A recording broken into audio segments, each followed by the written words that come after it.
Hey everyone, welcome to a deep dive that's going to take us right to the edge of reality. We're diving into AI and AR/VR, especially how it's changing the game, literally. And it's not just about fun and games anymore. This stuff is getting serious. I mean, we're talking about tech that's blurring the lines between what's real and what's virtual. Yeah, and it's happening faster than ever before. Absolutely. The markets are exploding. We're looking at VR gaming hitting over $53 billion by 2028. 53 billion. Yeah, and AR is not far behind at 43 billion. That's huge. I mean, those numbers tell you this is more than just a fad, right? Exactly. This is a major shift in how we're going to be interacting with tech, with each other, with everything. So let's get into it. How is AI changing the game? I mean, I know it's not just about graphics anymore. It goes way deeper. We're talking about AI-driven characters. Like more realistic avatars. Think beyond that. Imagine characters with actual personalities. Oh, wow. Reacting to you in complex ways, making the game feel truly alive. That's awesome. But also kind of scary, right? I mean, what if the AI starts getting too smart? Well, that's the exciting part. These AI avatars could even be used to create opponents that can challenge you in ways you never expect. Okay, now that's both cool and slightly terrifying.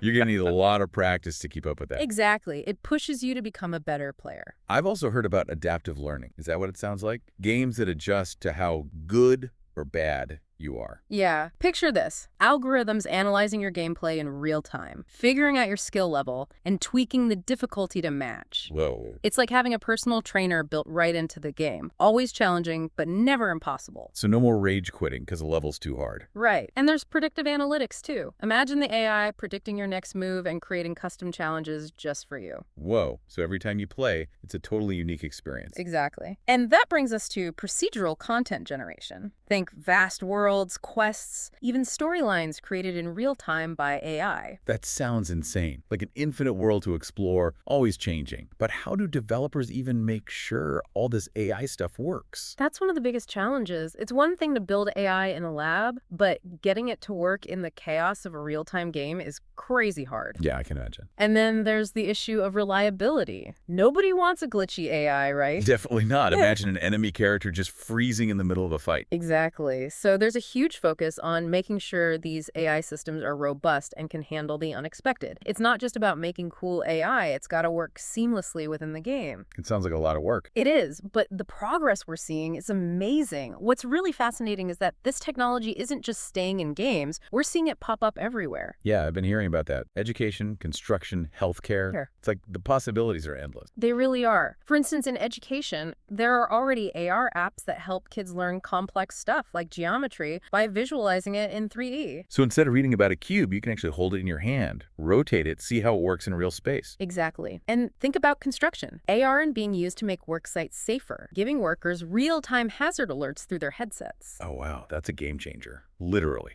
Right. And in manufacturing, AR can guide workers through assembly processes step by step. It's like having a virtual expert right there with you. It's mind-blowing how this tech is blending the digital and physical worlds. It really is blurring the lines. And as it gets more sophisticated, the possibilities are just going to keep expanding. And as it gets more sophisticated, the possibilities are just going to keep expanding.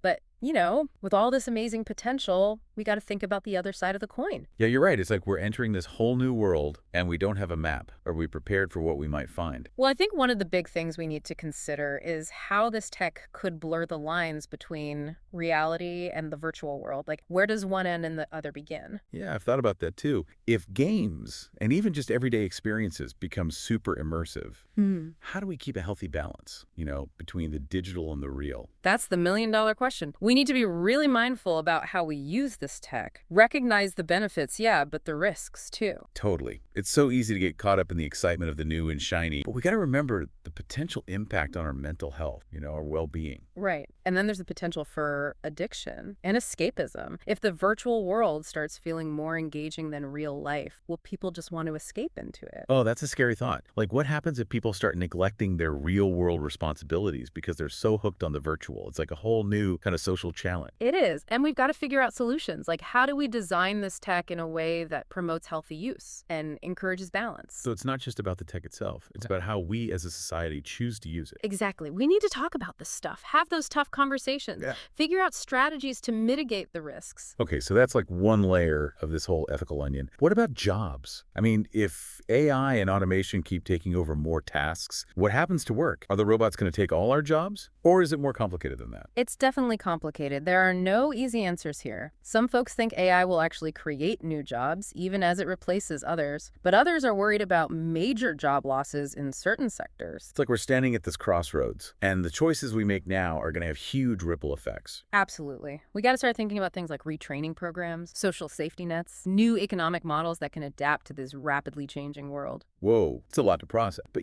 even with all the uncertainty, I can't help but feel this sense of possibility. Like, this tech has the potential to solve some of our biggest problems, change how we learn, how we connect. Oh, for sure. And that's important to remember. Technology is a tool. It can be used for good or bad. It's up to us to harness its power in a way that benefits everyone. So it's not about being afraid of the future. It's about shaping it, acknowledging the potential problems, but also embracing the amazing opportunities. Exactly. We need to be curious, be creative, and be committed to using these tools to build a better future for everyone. I love that. It's not a threat. It's a chance to reimagine what's possible. Yeah. But how do we make sure that this tech is actually used for good? Like, how do we guarantee it benefits everyone, not just the lucky few? That's a big worry for me. That's a huge question, and it really gets to the heart of the ethical challenges we're facing. We're going to need thoughtful regulations, clear ethical guidelines, and an open conversation about the values we want to see reflected in all of this. So it's not just about the tech, it's about the values behind it, and making sure it serves humanity as a whole. Right. We got to be careful about things like bias, discrimination, concentration of power in the wrong hands. It's about everyone having a say in how this future unfolds and making sure the benefits are shared fairly. That's it. A future that's inclusive, sustainable, and really reflects what's best about being human. It's pretty amazing to think about everything we've covered, from those mind-blowing advances in AI and AR/VR to all the ethical questions they bring up. We've talked about how this tech could revolutionize so much how we play, work, learn, even how we see reality. But in all this change and all this uncertainty,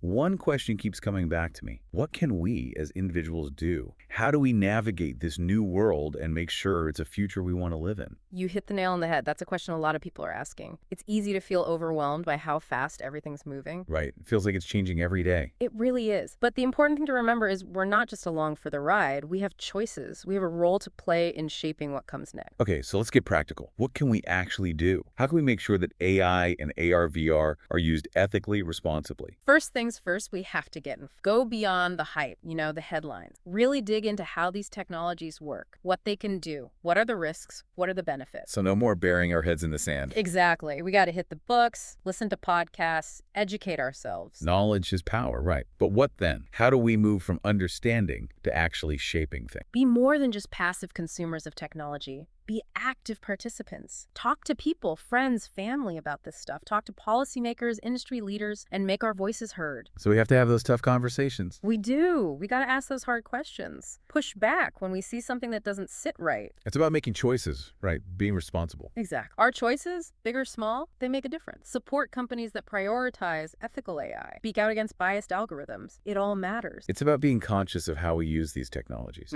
and how we engage with the companies that are making them. You got it. And something else I think is important, being mindful of our own relationship with technology. These digital worlds are becoming so immersive, so engaging. We have to find that balance, online and offline. So enjoying the amazing potential of this tech, but staying connected to real life, to people, to the things that matter most. Absolutely. And as easy as it is to focus on the challenges, the potential pitfalls, I think it's equally important to be optimistic. I like that. These technologies, they give us incredible opportunities to solve some of humanity's toughest problems, to connect with each other in ways we never thought possible, to build a future that's more equitable, more sustainable. It's not about being afraid of what's coming. It's about facing it with purpose, with a commitment to using these tools to make things better. Couldn't have said it better myself. Technology, it's a reflection of us. Our values, our hope. And if we approach it with wisdom, with creativity, with that shared sense of humanity, we can use it to build a world we can all be proud of. This has been an amazing conversation. Thank you. It's clear we're at this turning point, and the choices we make today, they're going to echo far into the future. But I feel hopeful. We have the power to shape that future, to use these incredible technologies to build a world that's more just, more equitable, more fulfilling for everyone. I agree. The future isn't something that just happens to us. We create it together. And on that note, we'll wrap up this deep dive. Thanks for joining us. Remember, the future is in our hands.